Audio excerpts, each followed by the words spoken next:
Welcome, everyone. In a moment, we'll hear from Lisa Macon, Darren Smith, and Nicole Jackson. Lisa Macon is Professor of Software Development on the East Campus, while Darren Smith is the Director of Institutional Effectiveness, and Nicole Jackson is Director of Learning Assessment. At the end of their presentation, we'll have a 5-minute transition so you can join your next session. All right, so welcome everyone. Thanks for being here today for our session, Building Capacity for Equity-Minded Assessment.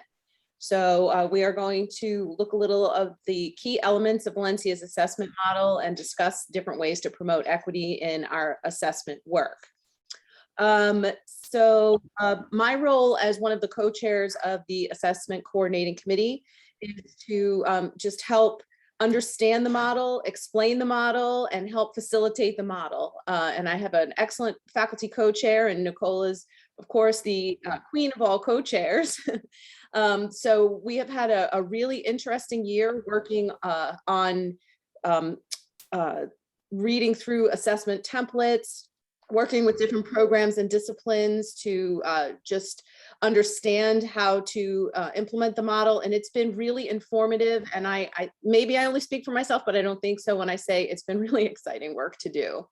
So to get us started, I'm going to turn this over to Darren Smith, our Director of Institutional Effectiveness.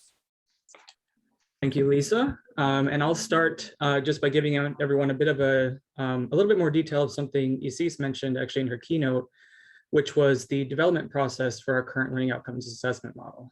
So several years ago, as you saw in Isis's timeline, we identified as a college that we needed to make some improvements in our assessment processes, take a new look at them, redesign, and we convened a team around doing just that.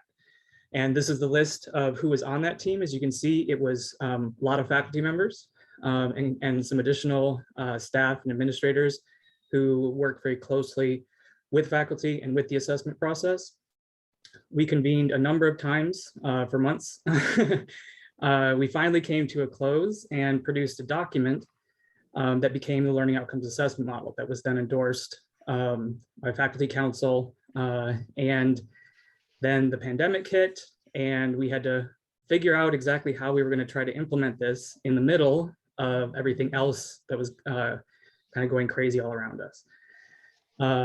So I would like to extend my thanks to the members of this team in particular. They did a lot of work.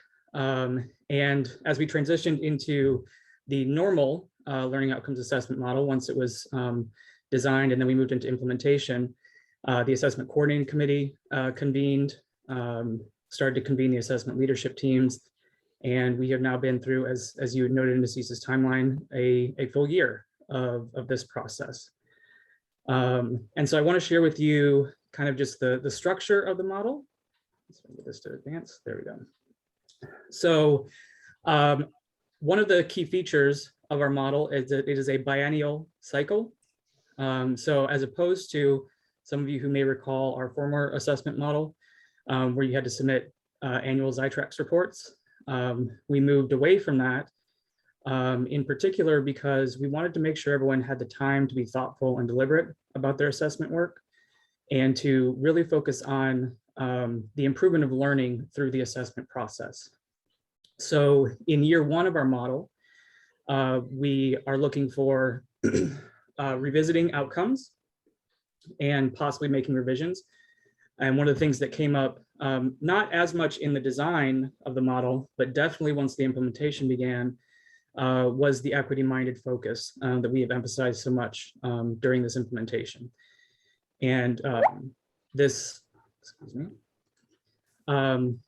of the things that we've emphasized is reviewing learning outcomes, existing learning outcomes, with an equity-minded focus and potentially making changes that will improve the statements of learning in an equitable manner. From that revision process, which kind of has its own feedback loop in our curriculum process, because the College Curriculum Committee still is the place where any changes to student outcomes are made and approved, go through College Curriculum Committee. Once that revision process is done, then the assessment leadership team moves into developing the actual assessment plan. And this is the first section of the template that we ask people to submit for review by ACC members. ACC members, the Assessment Coordinating Committee, we review those templates as they come in, provide some feedback. And once we've resolved any potential issues that we see, the team then moves forward with their extended faculty colleagues into the implementation of their assessment plan. And once those assessment results are collected, they're interpreted, and this is kind of the stage where we're now hitting with some of those first-year teams. And using the analysis of those assessment results, then we want everyone to take the second year to look at an improvement plan. So the second submission is the analysis of those results, developing the improvement plan. And in that second year, you implement and assess the improvement plan itself.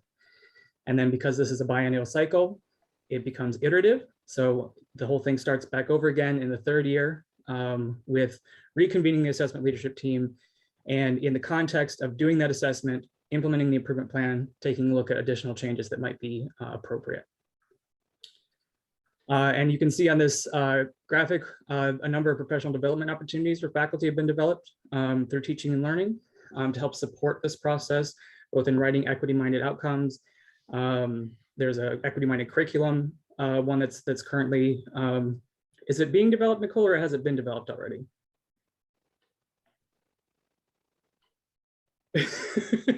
Sorry to put you on the spot. Anyway, I'll keep going. Sorry, I was still on mute. It's both of those courses in development will be ready for spring. Right. So there'll be offerings in spring. Great. So if you're looking for ways to incorporate equity-minded approaches in your improvement plans, you'll have professional development support there as well. And in addition, you also have the support structure of the faculty fellows and the FDIDs in that assessment leadership team to assist with that process of revision and making improvements. And so with that, I will turn it over to back to Lisa, I believe, to introduce Nicole. Thanks, Darren. And let me just take one moment to thank you for all of your work as part of the ACC and working with the faculty on ACC. It's been really helpful having you to help us in connecting the work of the ACC and different aspects of the template with other things that happen at the college, like accreditation. So that's been really, really helpful for us. To talk about the next part is, I'd like to introduce Nicole Jackson, our Director of Learning Assessment. We'll talk about the equity portion, the equity outcome for this presentation. Thank you, Lisa. And I just want to thank you, Lisa, as one of the two faculty co-chairs that just make this work all about faculty. It's great to have a faculty co-chair who is deeply embedded in the career and technical education and even through to our bachelor's degrees, making sure that all of our students are in this work. So thanks, Lisa. Darren, if you don't mind keeping the slideshow going, that would be best. As some of you who were in the keynote probably heard, and others may be interested in knowing, as the assessment model design team was working, the conversation around equity was actually starting at the college, but it was really January 2020, which was as we came to faculty summit in the end of January 2020 to affirm the assessment model that had been designed. We had this publication come out from the National Institute for Learning Outcomes Assessment.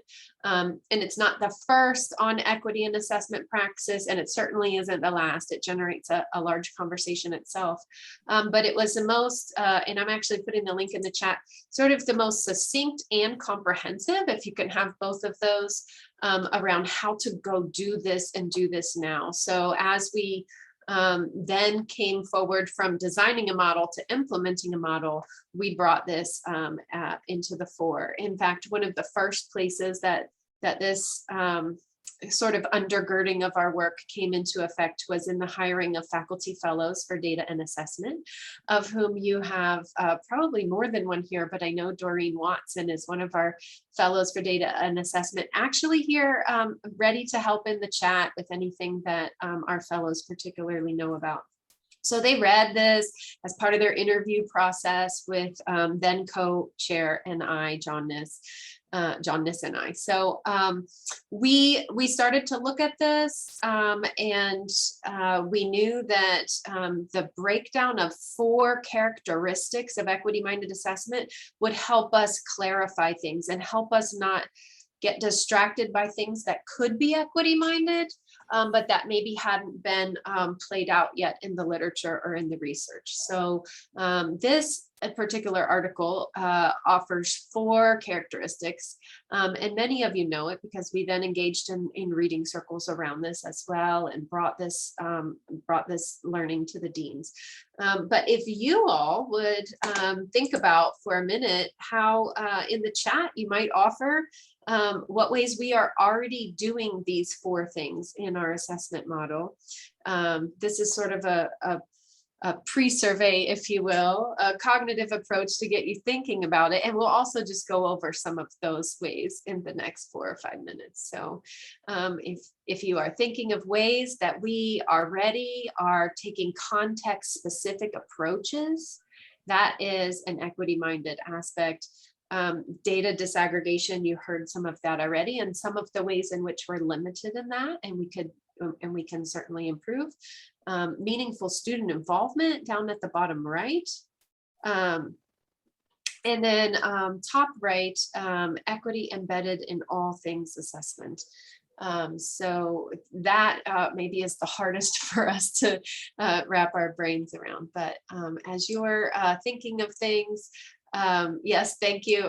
So there's one note in the chat already about the wonderful fellows. If we could advance the slide, Darren, we will point out a few. And maybe you were thinking, yeah, I was about to type that.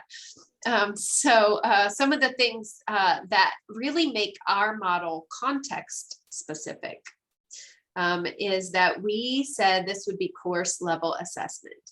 Not that that was brand new. Many groups at the college were already doing that. But from a program or gen ed outcome mapped down to course, rather than from a course, what are we doing in the course and mapping that up. And so that feels more in the right context because the course is where the student engages with the faculty and engages with the learning. So those aspects of course level assessment are listed there. The learning outcome review, as Darren mentioned, the mapping, as I just mentioned, and then the assessments themselves being things that you're already doing in your courses. And then the flexibility in the model. Flexibility allows for context to inform more what is happening, right? When a team can say, well, we have faculty who are doing it this way or this way, but it's measuring the same thing. That's a flexible assessment plan and they can do that. It has to do with collaboration and context then, and also the improvement plans. So in this assessment work, we have 2 places where there's a lot of flexibility beside just the timing of the model itself. The assessment plan can have multiple methods. The improvement plan can try out different strategies. So lots of opportunity for people to contextualize within the exact way that they do their learning in their course or in their initiative at the college. Thanks, Darren, if you could advance the slide. So real quick, just because I want to leave some time for Q&A, I'm going to go through the next 3 really briefly, just looking at the green highlighted part and not necessarily all the blue list items. So we have support for data analysis and interpretation. We have the faculty fellows are 7. And so when a team gets assigned a faculty fellow to collaborate in that assessment leadership team, they are actually getting 7 faculty fellows because every Monday, all those faculty fellows meet and collect around a fellowship of ideas.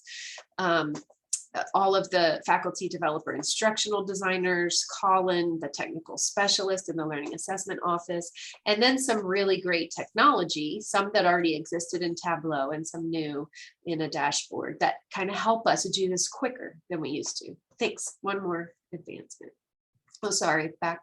Yeah. Meaningful student involvement is the place that we really want to see the charge go next as far as equity-minded approaches. You've seen a move towards making sure we have capacity for transparency, and then trying to involve students in the plans is really kind of the next aspirational goal for this model. And lastly, the last slide, just thinking about equity embedded in all things. Really, that's the role of the assessment coordinating committee. As Darren mentioned, they review the plans in those templates that are submitted, but they're also creating guidance anytime the next level of what we need to build capacity for arises. That's the first thing this coordinating committee is doing. And then a broad spectrum of faculty development courses, which Darren mentioned already. So I think, Lisa, I hope I've saved us a few minutes for Q&A, and I know that Nardia was gonna help us with it. All right, we have about 3.5 minutes for Q&A. So if anyone has any questions. I have a question, but I don't think it's gonna take longer than 3 minutes, but I'll just still pull it out there. I am curious about meaningful student involvement. I mean, you're saying that this is an example that there are parts of the assessment that we're doing that well. And I would like to hear examples of how other disciplines are incorporating the student voice. So it's just a question to throw out there. Please don't answer it now. Frankie, go ahead. I'm glad you asked that. That was my question too. That's the part of this that I am not thinking I understand at all. So I agree. It's probably not a 3-minute answer, but it is the one that is confusing me. Darren, if we could roll back to the meaningful student involvement slide, we have some ideas there, and I'm actually going to put 2 links in the chat. So I just really appreciate that those are the questions coming up, because I'm prepared with 2 resources. So here they come. But the part on the left that says transparency to students, that doesn't really feel like meaningful student involvement to those of you who are already very involved with your students. But at some level, it really is an equity-minded approach to involving the student. When the student not only knows the instructions, many of us are great at that, not only knows the criteria, which is important, and sometimes we forget to do that beforehand, but knows the relevance of the learning, then the student is involved in their own learning, their student is involved in their own assessment, and the student is primed to then offer that feedback and those strategies as well. On the other side of the screen is the involving students in the plans. The most basic ways that this can happen is faculty who are administering an assessment, which they didn't get student involvement in already, can say, hey, as we look at this rubric in class, what does that line mean to you? What would this level mean? You know, inviting students to be involved in thinking about it right in the class. Those are very basic, easy ways. Also writing learning outcomes. Okay, maybe we didn't get any of our students involved as we were writing learning outcomes this time and putting them into the course information management system. But maybe every time we start a course, we can say, here's the learning outcomes, and engage in a really humble and really reflective space about what those words and what those outcomes mean and why, and why they may think those are relevant or not. So those are the basic, easy ways.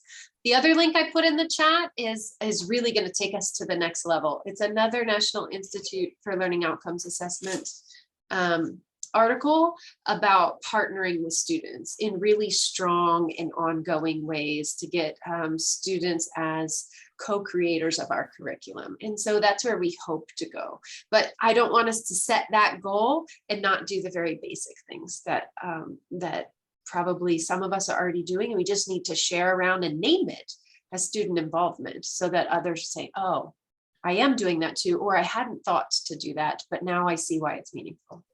So thanks for those questions, Susan and Jennifer both. Yeah, and we're at the 10:10 mark, so I think that the three facilitators, we can stick around another minute or two. But if you need a break before your 10:15 session, thank you so much for coming. We really appreciate you taking the time. And if you have any questions, you should feel free to contact any of us after the